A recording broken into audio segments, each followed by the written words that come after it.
낙심의 바다에 찾아오신 예수님, 오늘 말씀의 주제입니다. 오늘 본문 2절을 보면 예수님께서 부활하신 후에 베드로를 비롯한 7명의 제자가 모여 있었습니다. 그들의 이름이 2절에 나오는데요. 시몬 베드로, 도마, 또 나다나엘, 세베대의 아들 야고보와 요한, 그리고 2명의 이름은 나오지 않습니다. 그런데 갑자기 베드로가 나는 물고기를 잡으러 가겠다 이렇게 얘기하는 것입니다. 그랬더니 다른 제자들도 그러면 우리도 갈게. 그래서 이 7명이 모두 디베랴 호숫가로 가서 고기 잡는 배에 올라서 고기를 잡게 되었습니다. 이 디베랴 바다는 갈릴리 호수, 디베랴 호수, 갈릴리 호수 다 같은 말입니다. 이 디베리우스라고 하는 그 도시의 근처에 있기 때문에 그 디베랴 호수라고 이렇게 명칭을 한 것인데요. 어쨌든 이 베드로를 중심으로 한 이 7명이 물고기를 잡으러 가서 배를 타고 고기를 잡기 시작했습니다. 그런데 오래간만에 그물을 내려서 그런지 고기가 안 잡히는 거예요. 밤새 수고했는데 한 마리도 잡지 못했습니다. 참 안타까운 일인 것이죠. 그런데 여러분, 우리는 이 장면에서 한 가지 질문을 해볼 수 있습니다. 아니, 갑자기 베드로는 왜 물고기를 잡으러 간다고 했을까 하는 것입니다. 지금 3년 반 동안 예수님 따라다니며 예수님 제자로서 훈련받았지 않았습니까? 그리고 예수님께서 십자가에 죽으신 것을 보았고 또 그 다음에 부활하신 것을 경험했는데, 그리고 그 부활하신 예수님이 그들을 찾아오셨었는데, 아니 갑자기 제자들과 함께 나는 물고기 잡으러 가겠다. 그리고 가서 진짜 물고기를 잡는 거예요. 어떤 사람들은 그들이 먹을 것이 떨어져서 물고기 잡으러 간 것 같다, 먹을 것을 구하기 위해서 간 것 같다, 이렇게 얘기하기도 합니다마는 예수님을 따르기 전에 베드로, 야고보, 요한 직업이 뭐였습니까? 어부였습니다. 그거를 생각한다고 하면 지금 베드로를 비롯한 이 제자들은 낙심해서 예수님의 제자로 살기를 포기하고 옛 생활로, 옛 직업으로 돌아간 것이라고 보는 것이 맞는 것 같습니다. 사실 여러분 생각해 보면 지금 제자들은 굉장히 혼란스러운 상태에 있습니다. 예수님이 십자가에 죽으셨습니다. 충격이 너무 컸습니다. 그런데 또 예수님이 부활하셨습니다. 부활하신 예수님을 2번이나 만났습니다. 대화도 나누었습니다. 그런데 여러분, 이전처럼 예수님께서 항상 그들과 함께하지 않으십니다. 항상 이전에는 예수님이 같이 계셨고 예수님이 인도했습니다.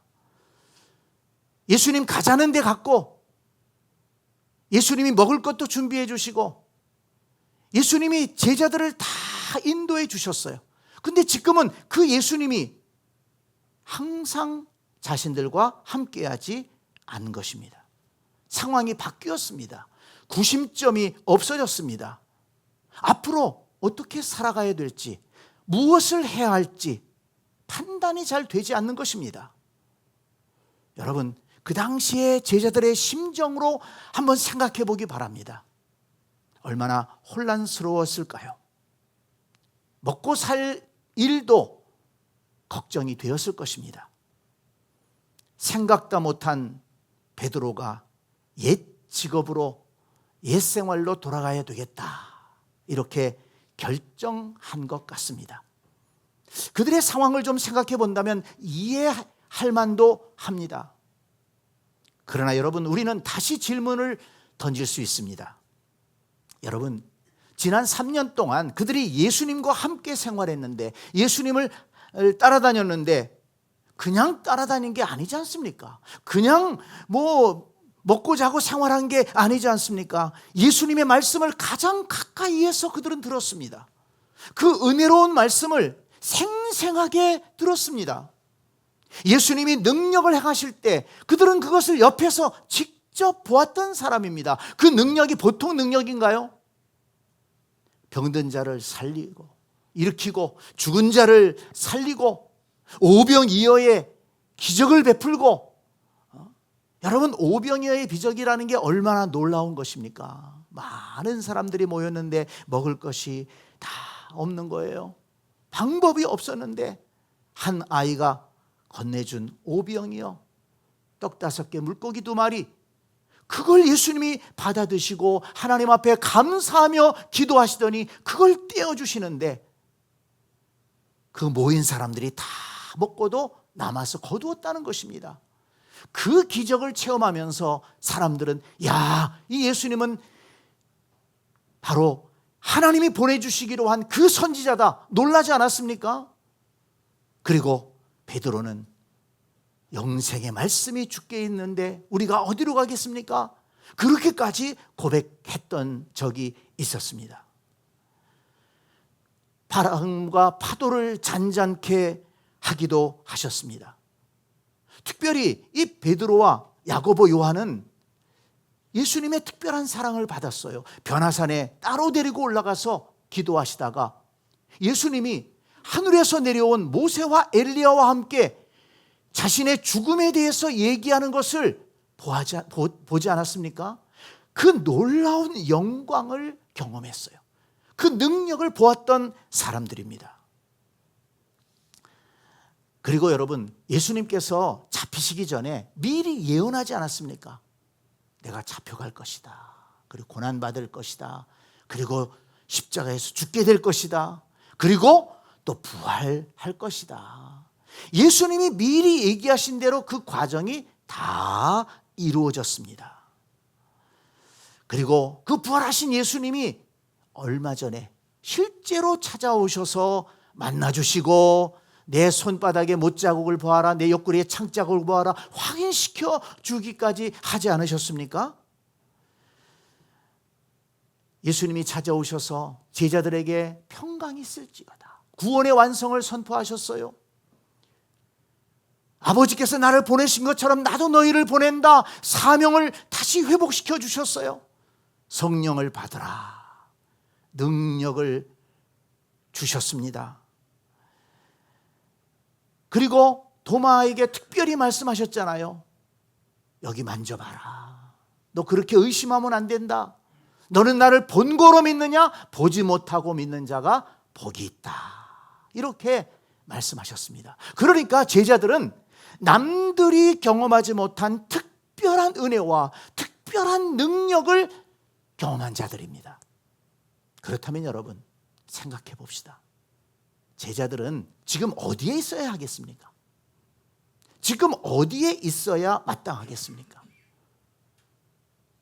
지금 낙심해서 물고기 잡는 자리에 다시 옛생활로 와서 있어야 되겠습니까? 최소한 부활하신 주님이 2번이나 찾아오셨는데 지금은 어디 계실까? 그 주님 좀 만나봐야 되지 않을까? 주님을 찾아다녀야 되지 않겠습니까? 아니면 그 제자들이 함께 모여서 주의 말씀을 다시 한번 새기면서 그 은혜를 사모하고 기도해야 되지 않겠습니까?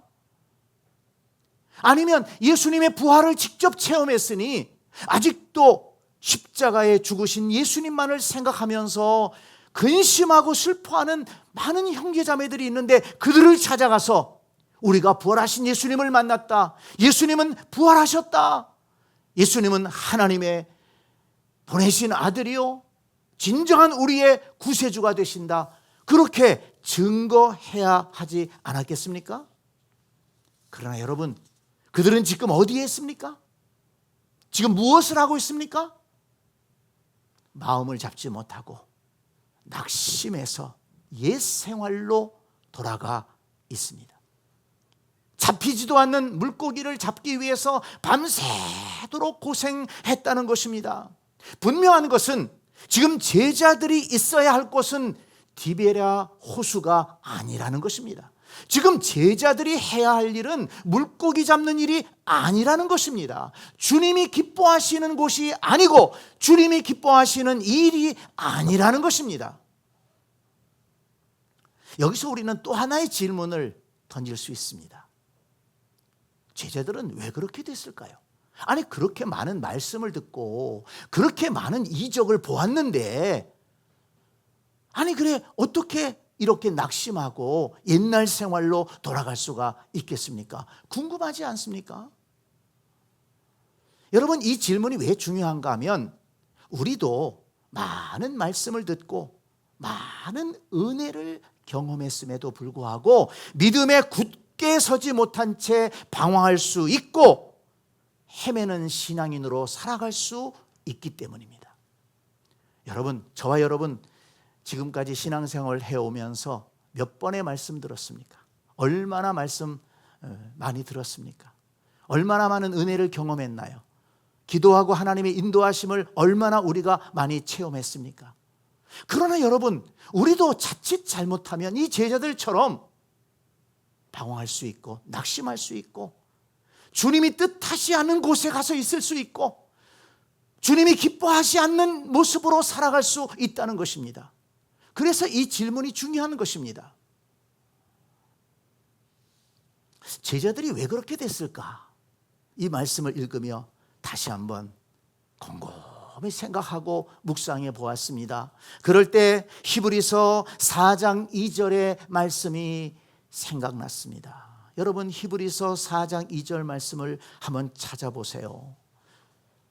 그들과 같이 우리도 복음 전함을 받은 자이나 들은 바 그 말씀이 그들에게 유익하지 못한 것은 듣는 자가 믿음과 결부시키지 아니함이라. 우리 들은 바, 거기서부터 같이 한번 읽을까요? 시작. 들은 바 그 말씀이 그들에게 유익하지 못한 것은 듣는 자가 믿음과 결부시키지 아니함이라. 아멘. 네, 여러분, 그렇습니다. 제자들이 많은 말씀을 들었습니다. 그렇지만 그 말씀이 그들에게 믿음과 결부시키지 않아서 그들 자신의 것이 되지 못했다는 것입니다. 아무리 예수님이 말씀을 전했지만, 그 말씀을 들었어요. 그 말씀을 알고 있습니다. 그렇지만 그 말씀이 믿음과 결합해서 그 자신의 말씀이 되지 못했다는 거예요. 그러니까 시험이 찾아오고 위기가 찾아올 때 그 말씀이 힘이 되지 못하고 그 말씀이 능력이 되지 못하고 그 말씀을 붙들고 나가지 못하고 형편대로 상황 따라서 흔들리고 방황하게 되었던 것입니다. 성도 여러분, 저와 여러분은 말씀을 어떻게 듣고 있습니까? 여러분, 오늘 말씀을 듣고 있는데 이 말씀이 여러분 믿음과 결합할 수 있기를 바랍니다. 이 말씀이 여러분 자신의 말씀이 될 수 있기를 바랍니다. 이 내면의 말씀이 되어서 지식에 머물러 있는 것이 아니고 내 삶 속에 내 이 뱃속까지 말씀으로 가득 차서 이 말씀이 내가 되고 내가 말씀 속에 있어서 말씀이 나를 이끌어갈 수 있고 말씀이 내게 내 삶의 힘이 되는 그런 역사가 있어야 된다는 것입니다.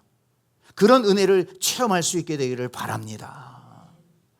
말씀이 삶에서 나타나고 말씀이 신앙생활을 이끌어가는 그런 말씀이 되기 위해서는 말씀과 믿음이 결합해야 된다. 이것을 성경은 분명하게 말씀하고 있습니다. 제자들은 많은 말씀을 들었지만 예수님이 행하시는 많은 이적을 체험했지만 그러나 그것이 자신들의 믿음과 결합하지 못하고 내면의 믿음으로 자신의 믿음으로 받아들여지지 못했었다는 것입니다. 그리고 또 하나 생각나는 것이 있었습니다. 사도행전 2장에 나오는 오순절 성령 충만의 사건입니다. 그 말씀을 보면 제자들이 성령을 받습니다. 그리고 그들은 예루살렘 거리로 나가서 힘있게 외칩니다.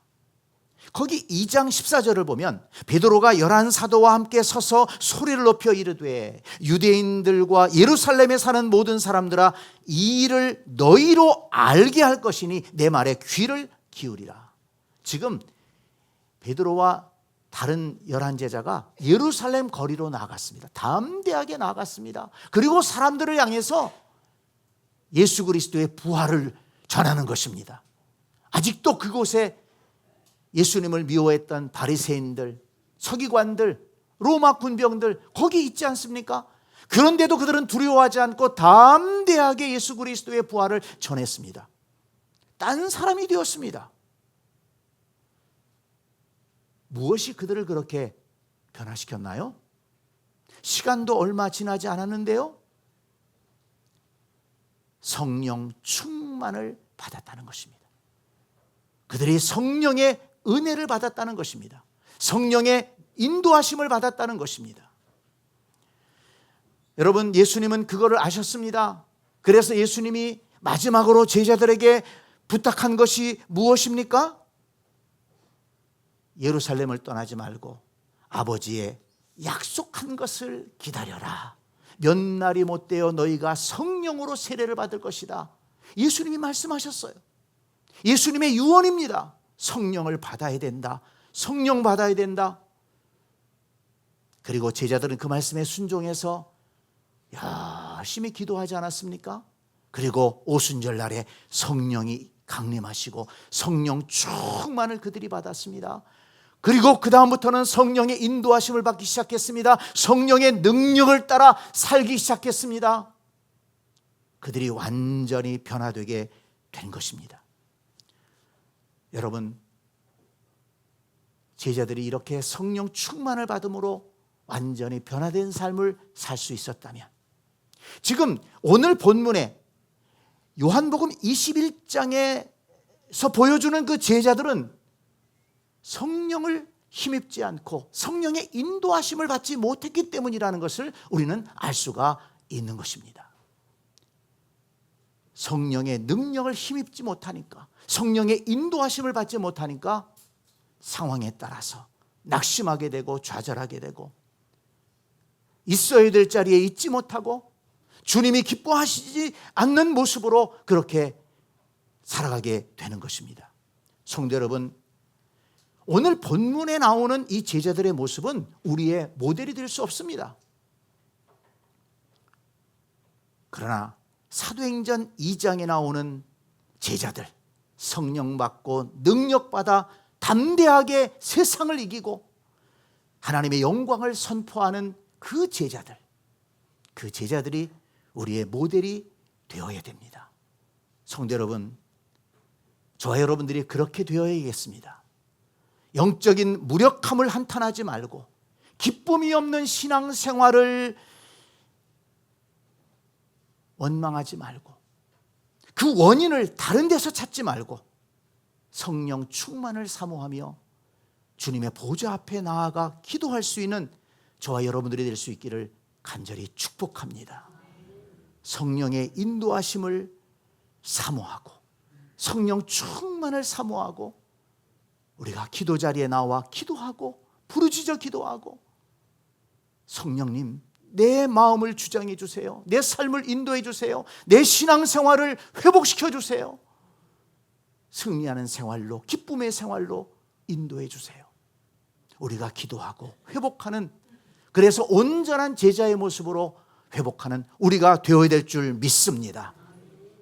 그런데 성도 여러분, 오늘 우리가 이 말씀을 읽으면서 오늘 본문에서 놓치지 말아야 될 아주 중요한 또 한 가지 사실이 남아 있습니다. 낙심하고 제자의 삶을 포기하고 옛 생활로 돌아가려고 했던 그 제자들을 다시 일으켜 세우고 다시 믿음의 자리로, 다시 제자의 삶으로 돌아올 수 있게 한 원인이 있다는 것입니다. 그것이 무엇입니까? 바로 부활하신 예수님이 찾아오신 것입니다.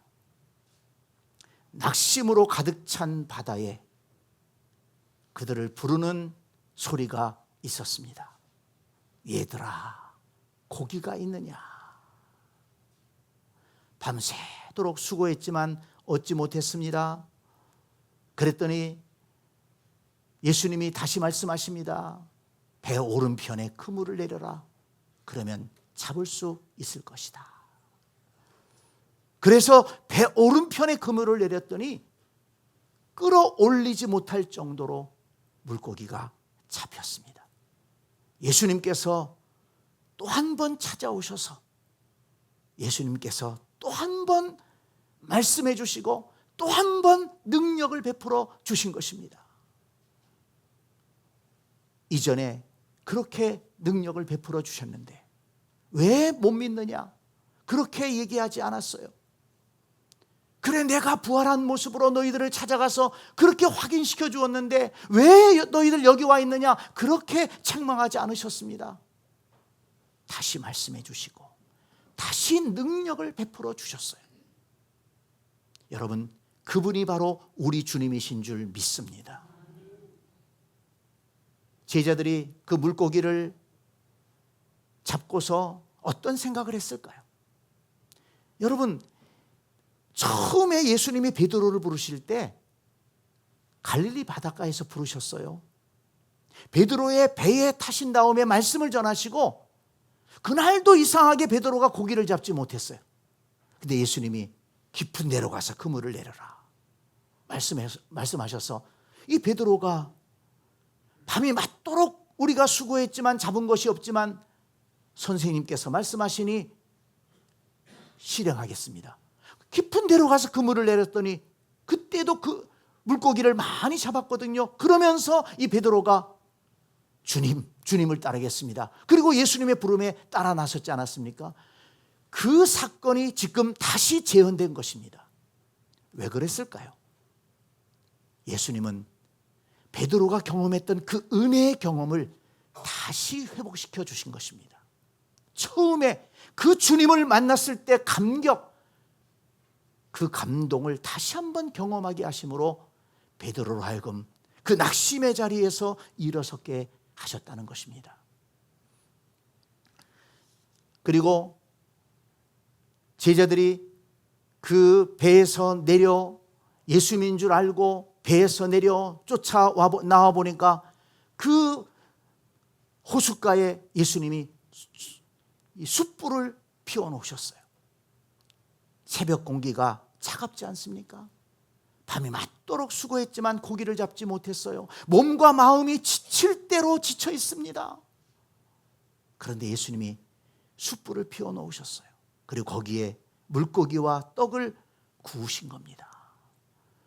그리고 말씀하십니다. 얘들아 와서 아침 먹자. 얘들아 와서 아침 먹자. 그 밤새 고생하고 새벽 찬바람에 낙심해 있는 그 제자들을 부르셔서 따뜻하게 몸을 녹일 수 있게 해주시고 따뜻한 음식을 먹을 수 있도록 예수님께서 사랑을 베풀어 주신 것입니다. 요한복음 13장 1절에 예수님께서 자기 사람들을 사랑하시되 끝까지 사랑하시니라. 제자들은 낙심하고 주님을 멀리했지만 그러나 예수님은 한 번도 그들을 멀리한 적이 없는 것입니다. 다시 찾아오셨습니다. 그리고 따뜻하게 제자들을 맞이해 주신 것입니다. 그들은 방황했고 그들은 때로 예수님을 부인하기도 했고 주님이 기뻐하지 않는 그런 모습으로 지금 살아가고 있지만 그러나 예수님은 변함이 없습니다. 그 예수님의 사랑은 변함없이 제자들을 찾아오시고 따뜻한 음성으로 그들을 부르시고 다시 한번 말씀해 주시고 다시 한번 은혜를 주시고 다시 한번 그들을 어루만져 주시고 그들을 일으켜 주신 것입니다. 그들이 그렇게 따뜻한 음식을 먹은 후에 예수님은 베드로에게 물어보십니다. 네가 나를 사랑하느냐? 다른 것 말씀하지 않습니다. 네가 나를 사랑하느냐? 무슨 말입니까? 나는 너 지금까지 사랑하고 있어. 그 사랑 변하지 않았어.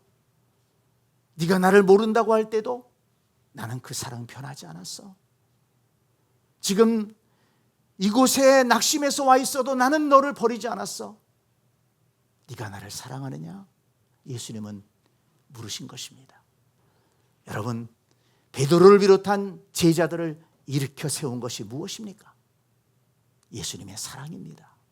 예수님의 그 따뜻한 사랑, 따뜻한 음성, 그 예수님의 믿음, 신뢰, 그것이 제자들을 다시 일으켜 세운 것입니다. 그런데 여러분, 중요한 것이 무엇입니까? 그 주님이 바로 우리 주님이신 줄 믿습니다. 우리를 찾아오시고 우리에게도 그 따뜻함으로 대해 주시고, 우리는 방황할 수 있어도 주님은 변함이 없으십니다. 우리는 주님을 멀리할 수 있어도 주님은 결코 우리를 멀리하지 않으십니다. 그 사랑이 우리와 함께 하십니다. 여러분, 그 사랑이 우리에게 있다면, 그 따뜻한 주님의 은혜가 우리에게 있다면 우리는 일어서지 못할 이유가 없는 것입니다. 오늘 그 주님을 다시 한번 마음에 영접하기를 바랍니다. 그 차가운 바다, 그 낙심의 바다를 찾아가셔서 얘들아 고기가 있느냐 물으셨던 그 주님, 숯불을 피워놓으시고 따뜻한 음식을 준비하셔서 얘들아 밥 먹자 얘기하셨던 그 주님의 따뜻한 사랑이 우리를 기다리고 있습니다. 마음을 열고 주님을 영접하고 그 주님과 함께 살아갈 수 있기를 바랍니다.